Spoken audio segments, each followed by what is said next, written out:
Welcome to CVN farms. పరశురాముడికి శ్రీరాముడికి జరిగిన యుద్ధం గురించి తెలుసుకుందాం. ముందుగా శ్రీరాముడి గురించి తెలుసుకోవాలంటే ఒక మహాశక్తివంతమైన యోధుడు. ఈ యుద్ధం అనివార్యమైన సందర్భంలో శ్రీరాముడికి పరశురాముడికి మధ్యన సంభాషణ.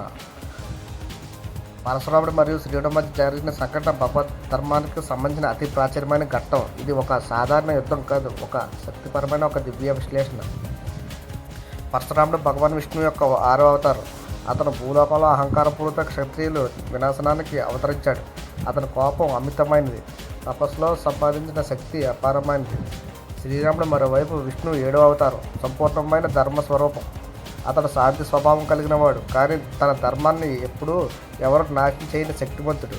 ఈ ఇద్దరు ప్రత్యక్షంగా కలిసినప్పుడు ఇది కేవలం యుద్ధం కాదు, ఒక శక్తుల మహా సంగ్రామం.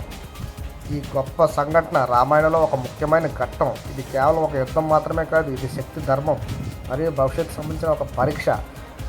శివధనుస్సును విరిచిన తర్వాత శ్రీరాముడు శౌర్యాన్ని చూసిన భూలోకానికి వచ్చిన భృగుకుల తేజస్సు పరశురాముడు అతనిని పరీక్షించేందుకు ఒక సవాల్ విసురుతాడు.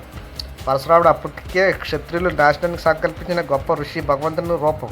అప్పుడు రాజులు మొత్తం సర్వనాశనం చేయడానికి కంకణం కట్టుకుని మొత్తం ఈ భూగోళం చుట్టూ రాజుల్ని సర్వనాశనం చేస్తాడు.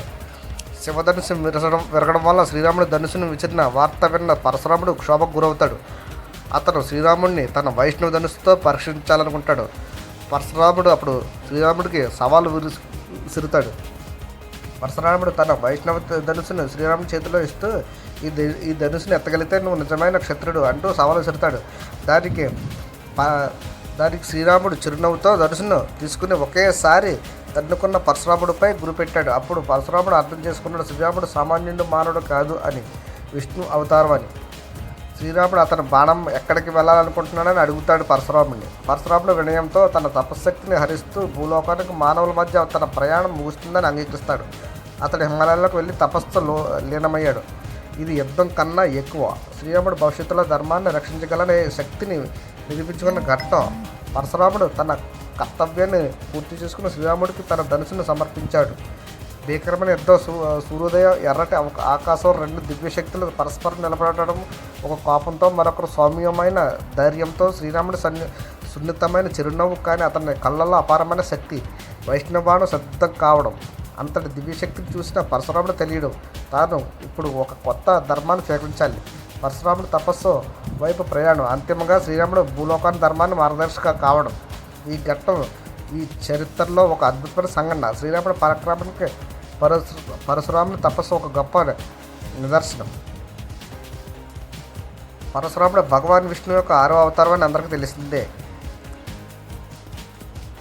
యుద్ధం లేకుండానే పరశురాముని ఓటమి. పరశురాముని అర్థం చేసుకున్న విష్ణువు స్వయంగా రామాయణ రూపంలో తన ముందు నిలబడి ఉన్నాడు. శ్రీరాముడు అతన్ని కోపంతో చూడలేదు, కానీ అతన్ని ధర్మాన్ని ప్రశ్నించేందుకు సిద్ధమయ్యాడు.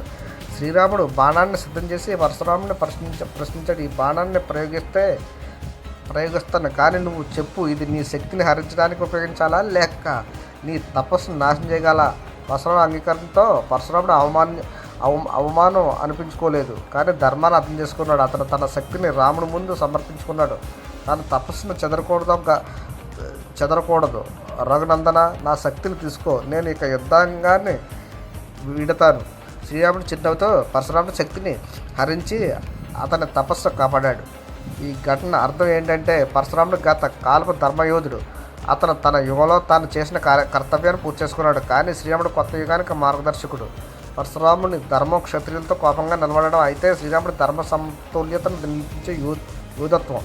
యుద్ధం కన్నా గొప్పదైన విజయం. ఇది గొప్ప పోరాటం కాదు, కానీ ఇది ఒక భిన్నమైన పరిపక్వత. శక్తిని మాత్రమే ఆధారంగా చేసుకుని బ్రతికేవారు కూడా ఒకరోజు సరైన మార్గాన్ని అర్థం చేసుకోవాలి.